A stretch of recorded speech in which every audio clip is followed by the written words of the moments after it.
Olá, boa tarde, começando agora, meio-dia, né? Então já é tarde, independentemente de ter almoçado ou não. Vamos falar sobre a sessão de hoje de manhã. Hoje, dia 2 de dezembro, tivemos uma sessão da Câmara Municipal no formato híbrido, na verdade com a maioria dos vereadores participando de forma remota, porque o prédio da Câmara, o plenário da Câmara está em reforma. Pois bem, mas nosso trabalho continua da mesma forma, como foi na época de pandemia, como foi em qualquer condição, a gente trabalha remotamente, presencialmente, sem problema nenhum. E tivemos algumas proposituras apresentadas, outras aprovadas, algumas expectativas frustradas na sessão de hoje, sobre elas que a gente vai falar. Vamos começar falando sobre o protocolo que foi feito na data de hoje. Eu fiz o protocolo na semana passada e foi lido, ou seja, encaminhado, anexada a matéria na data de hoje, da emenda supressiva àquele projeto de lei complementar número 18, que teve um substitutivo que altera o lotacionograma, cria os cargos de pedagogo, e teve um substitutivo fazendo a criação de uma nova tabela e indiretamente prejudicando o reajuste dos professores nos próximos anos, porque desvincula o reajuste dos professores ao piso nacional do magistério.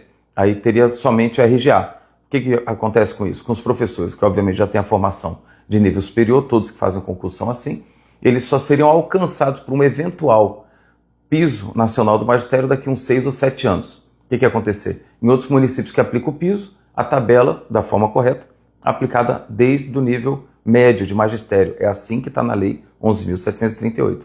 E os demais professores não seriam alcançados. Então, como fizeram esse substitutivo, mas o projeto original é importante, é bom, a gente precisa dele, que é a transformação de cargos de professores de área em professor de pedagogo, para fazer o chamamento agora de mais 121 profissionais, para iniciar o ano letivo, ano que vem, bem tranquilo. Então, eu não fiz uma orientação de que a gente votasse contra o projeto. Ao invés disso, fiz a propositura de uma emenda supressiva para que a gente aproveite o projeto de transformação dos cargos, mas suprima o parágrafo único do artigo 4º, que cria essa nova tabela dividindo a classe dos professores entre uma classe que seria de nível médio, que receberia a continuidade do piso, e os demais sem receber. Isso daí é um absurdo, né? Porque a lei federal, ela não só instituiu o piso nacional do magistério, mas também a necessidade de haver plano de cargos, carreiras e salários. E esse plano de cargos, carreiras e salários inicia no professor de magistério nível médio. Se alguém quiser fazer alteração nessa lei, falar, mas não tem mais professor de nível médio, tem que alterar lá no Congresso Nacional, lá na lei federal, não em lei municipal. Pois bem, então fiz o protocolo.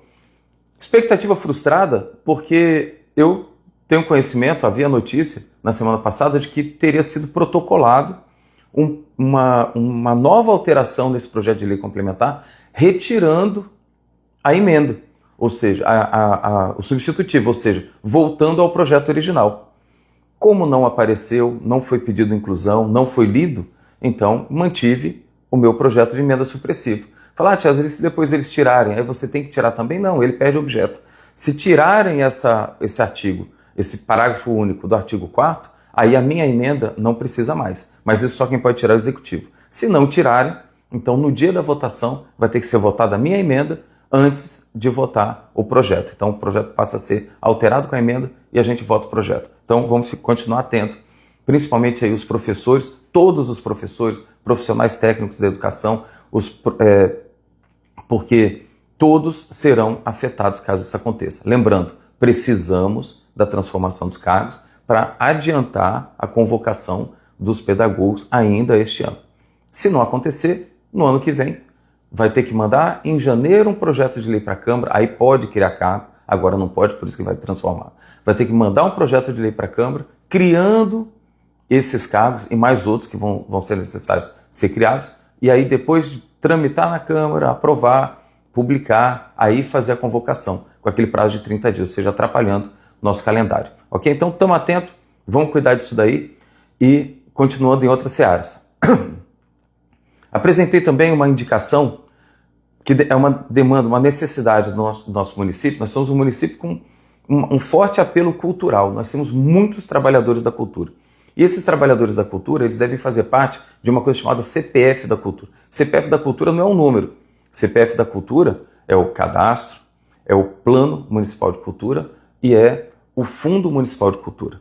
Pois bem, então, é o Conselho, o Plano Municipal de Cultura e o Fundo Municipal de Cultura. Pois bem, para funcionar o CPF, Conselho, Plano e Fundo, eu preciso saber quem são os nossos agentes culturais, ou seja, quem produz cultura, quem trabalha com cultura, quem é lugar de fazer cultura. Para isso foi feito já um cadastro há um tempo atrás, só que esse cadastro não está disponível para as pessoas na internet, ou seja, quem vai procurar no site da prefeitura não consegue encontrar os nossos agentes culturais. Isso não seria uma forma da gente dar mais renda, gerar mais renda, mais emprego para esses produtores culturais? Seria, com certeza. Por isso eu estou pedindo o quê? Que seja feita uma atualização, e é necessário fazer a atualização. Nós temos muita gente para ser localizada, e também a divulgação dos nossos produtores, atores, agentes culturais no site da prefeitura, tanto para que eles sejam localizados, como também para que eles cheguem até o site e vejam assim, ó, meu nome não está aqui, eu sou músico e meu nome não está aqui, ou eu sou ator, meu nome não está aqui, e pedir a inclusão dele nesse cadastro. É imprescindível ter esse cadastro, até para guiar as próximas políticas culturais, como Lei Paulo Gustavo, Lei Aldir Blanc, as leis de fomento, a lei também o instrumento de fomento do Lúdio Cabral, que é o Esperançar. Então, para isso, nós precisamos ter esse cadastro.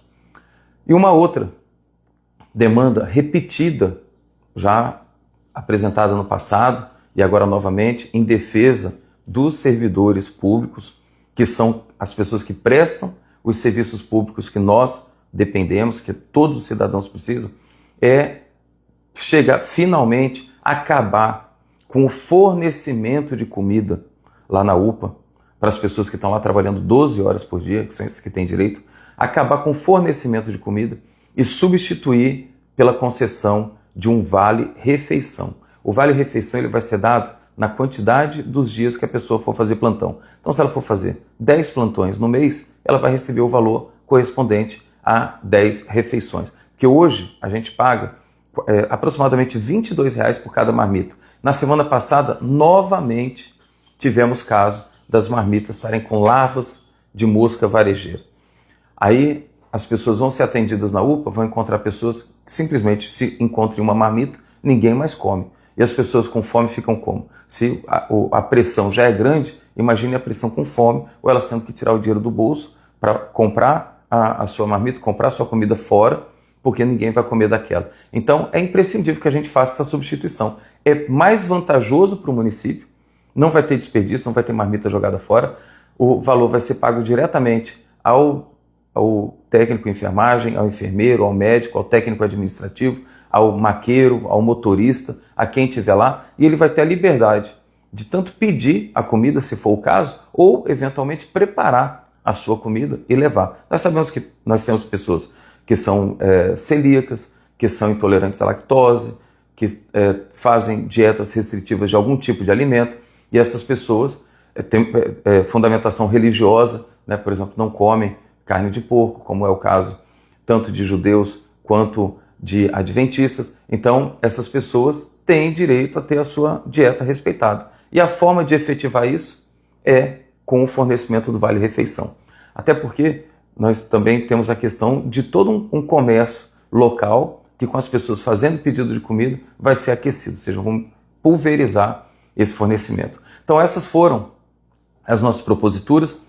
Tivemos um projeto de lei aprovado hoje, mas não é um projeto tão somente de recepção de um terreno urbano, que vai ser uma rua, é uma área que, obviamente, a pessoa pretende lotear, e aí, dentro dessa área, ele cedeu um pedaço de terreno, que corresponde à rua, e faz a doação para o município. O município recebe esse terreno em doação, então passa a ser uma rua pública, e, obviamente, essa pessoa vai fazer o parcelamento. E a gente tem que ficar muito atento a também esse tipo de lei, porque nós temos que observar se essa concessão ela está dentro, por exemplo, da zona urbana do município de Cáceres.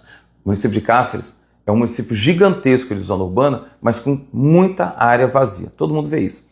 Então, dentro da urbanização, nós precisamos ocupar essas áreas vazias. Nós não podemos expandir mais do que a gente já tem, porque a gente já roda muito com caminhão de lixo, já roda muito com ambulância, a polícia já roda muito, então a gente precisa fazer com que haja construções nessas áreas urbanas que estão vazias, nessas fazendas, latifúndios dentro da cidade. Isso é um princípio do urbanismo, é uma orientação do Estatuto das Cidades, do Ministério das Cidades e que nós aprovamos no nosso plano diretor, ok? Então essas foram as matérias de hoje. A sessão está gravada, está no YouTube e os questionamentos, o que foi colocado aqui, a gente vai respondendo ao longo do dia. Também acredito que eu já respondi algumas questões, principalmente em relação à convocação do concurso. Lembrando, gente, se for aprovado o projeto de lei complementar 18, obviamente sem o jabuti, sem a divisão de tabela, se for aprovado só transformando os cargos, que é o que a gente quer, este ano ainda faz a convocação dos pedagogos.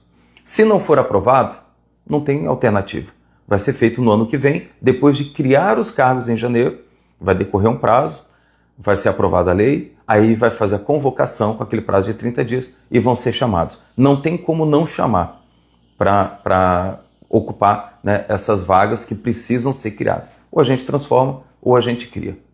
Ok?